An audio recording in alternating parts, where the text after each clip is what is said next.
कौमी असम्बली का इजलास कुछ देर बाद होगा। इजलास में 9 मुंतखब अरकान असम्बली हल्फ उठाएंगे। स्पीकर कौमी असम्बली राजा परवेज अशरफ 9 मुंतखब अरकान से हल्फ लेंगे। हल्फ के बाद तमाम अरकान रजिस्टर पर दस्तखत भी करेंगे। कौमी असम्बली सेक्रेटेरिएट के मुताबिक स्पीकर और डिप्टी स्पीकर के इलेक्शन का शेड्यूल जारी कर दिया गया। दोनों ओहदों के लिए उम्मीदवार अपने कागजात नामजदगी दिन 12 बजे से पहले जमा करवाए जा सकेंगे। स्पीकर और डिप्टी स्पीकर का इलेक्शन कल होगा। वज़ीर आज़म के इंतखाब के लिए नॉमिनेशन पेपर्स 3 मार्च को जमा होंगे, जबकि 4 मार्च को वज़ीर आज़म का इंतखाब किया जाएगा।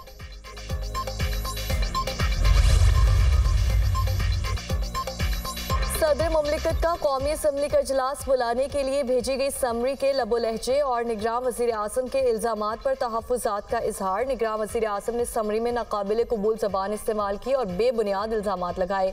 सदर मुमलिकत की हैसियत से समरी आर्टिकल 48(1) के तहत वापस की। वज़ीर आज़म ने दोबारा गौर करने के लिए समरी आइन के आर्टिकल 48(1) के मुताबिक वापस नहीं की। अवामी मैंडेट आर्टिकल 51(2) में दिए गए वक्त मज़कूरा तहफ़्फ़ुज़ात और 21वें दिन तक मखसूस नशिस्तों के मामले के हल की उम्मीद पर कौमी असम्बली का इजलास तलब किया जाता है। सदर मुमलिकत आरिफ अलवी का मंजूर शुदा समरी के साथ इजाफी नोट।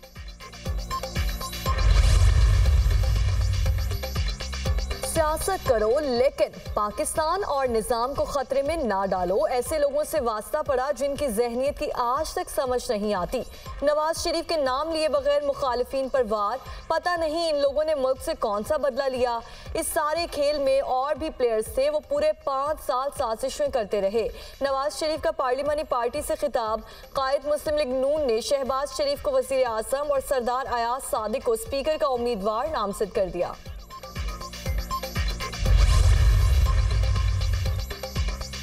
आज़ाद अरकान की शमूलियत के बाद कौमी असम्बली में हमारी तादाद 104 हो गई है। शहबाज शरीफ का दावा, नवाज शरीफ ने तमाम मनफी ताकतों और जबर का मुकाबला बड़े हौसले से किया। नवाज शरीफ ने झूठे मुकदमे बर्दाश्त किए मगर किसी को मीर जाफर नहीं कहा। जहां पर हम हारे वो ठीक है और जहां जीते वो गलत है। शहबाज शरीफ का पार्लिमानी पार्टी से खिताब। इजलास में नवाज शरीफ पर मुकम्मल एतमाद के इजहार के करारदाद मंजूर।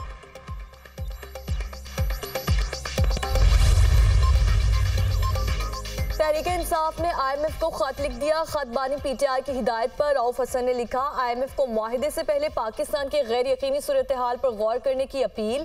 खत में आइंदा बेल आउट पैकेज देते वक्त पाकिस्तान के सियासी इस्तेहकाम को मद्देनजर रखने की दरख्वास्त।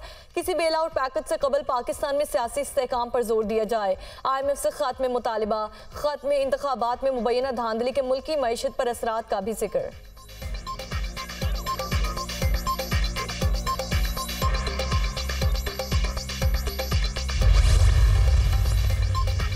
PTI ने IMF को खत लिखकर इंतहाई गैर जिम्मेदारी का मुजाहिरा किया। तहरीक इंसाफ को खत लिखने की सियासी कीमत अदा करना पड़ेगी। इंतखाबी मामलात का फोरम IMF नहीं। उम्मीद है IMF के साथ $6 अरब का मुआहिदा हो जाएगा।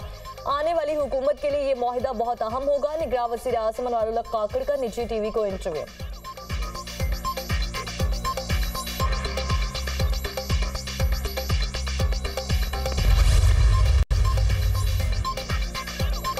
खैबर पख्तूनख्वा असम्बली में स्पीकर और डिप्टी स्पीकर के इंतखाब के लिए वोटिंग आज सुबह 10 बजे होगी। स्पीकर के लिए सुन्नी इत्तेहाद काउंसिल के बाबर सलीम स्वाति और PP के एहसानुल्लाह मियां खेल में मुकाबला। डिप्टी स्पीकर के लिए सुन्नी इत्तेहाद काउंसिल की सुरैया बीबी और PTI के अरबाब वसीम हयात मद्दे मुकाबिल। बलोचिस्तान असम्बली में भी स्पीकर और डिप्टी स्पीकर का इंतखाब आज होगा। नून लीग ने बलोचिस्तान असम्बली में स्पीकर के लिए अब्दुल खालिक अचकजई को नामजद कर दिया। पीपल्स पार्टी का खातून रुकन गजाला गोला को डिप्टी स्पीकर बनाने पर गौर। JUI का भी स्पीकर और डिप्टी स्पीकर के इंतखाब में भरपूर हिस्सा लेने का फैसला।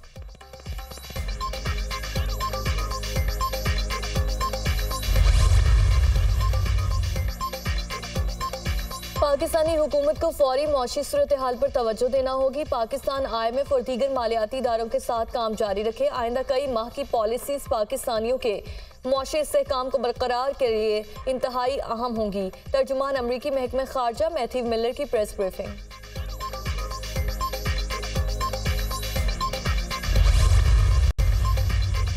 2 मार्च तक मुल्क के बेशतर इलाकों में बारिशों और बर्फबारी का नया सिलसिला शुरू होने का इम्कान। गवादर, कराची, हैदराबाद, रावलपिंडी, इस्लामाबाद, लाहौर, मुल्तान, सियालकोट में सैलाबी सूरत हाल पैदा हो सकती है। बालाई इलाकों में शदीद बारिशों और बर्फबारी के बायस लैंडस्लाइडिंग का भी खदशा। चीफ मेट्रोलॉजिस्ट सरदार सरफराज की गुफ्तगू।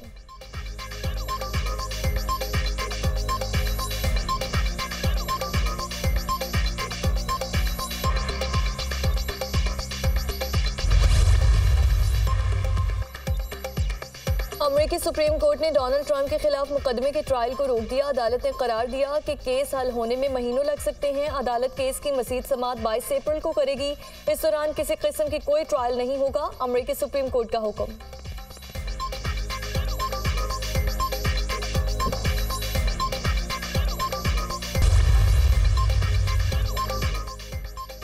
आर्मी चीफ से एएसपी सैयदा शहरबानो नकवी की मुलाकात। जनरल आसिम मुनीर ने पेशा वराना महारत का मुजाहरा पेश करने पर तारीफ की।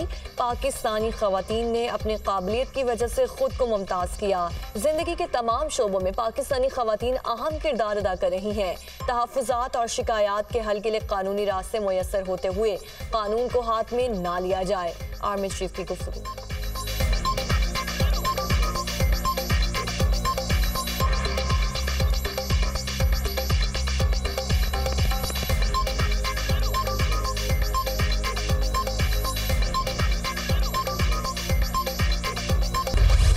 गवादर में तूफानी बारिशों से अब तक सूरत हाल। निकासी ना होने से शहर के बेशतर इलाकों में बारिशी पानी खड़ा हो गया। निज़ाम जिंदगी बुरी तरह मुतासिर। बिजली की फराहमी मुअत्तल। लोग घरों में महसूर होकर रह गए। गवादर में 185 मिलीमीटर बारिश रिकॉर्ड की गई। गवादर को आफत ज़दा करार नहीं दिया। नुकसानात का जायजा ले रहे हैं। निकासी आब के लिए पाक आर्मी, नेवी और दीगर समाजी इदारे ताउन कर रहे हैं। डिप्टी कमिश्नर गवादर औरंगजेब बादीनी की मीडिया टॉक।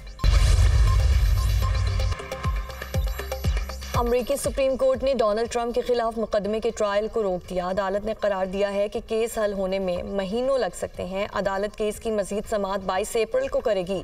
इस दौरान किसी किस्म की कोई ट्रायल नहीं होगा। अमेरिकी सुप्रीम कोर्ट का हुक्म।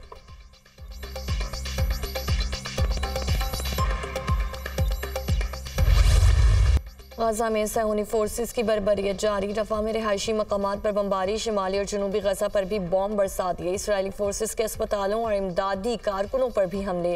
रेड क्रिसेंट ने 48 घंटों के लिए काम रोक दिया। मगरबी किनारे में इसराइली फौजियों की फायरिंग के वाकयात। शोहदा की मजमूई तादाद 30,000 से जायद।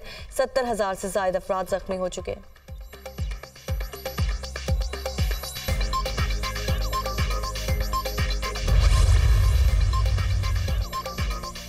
हमास के सीनियर रहनुमा इस्माइल हानिया ने खबरदार किया है कि इसराइल की हर जारियत का मुंह तोड़ जवाब दिया जाएगा। बातचीत में नरमी के साथ जंग के लिए भी पूरी तरह तैयार हैं।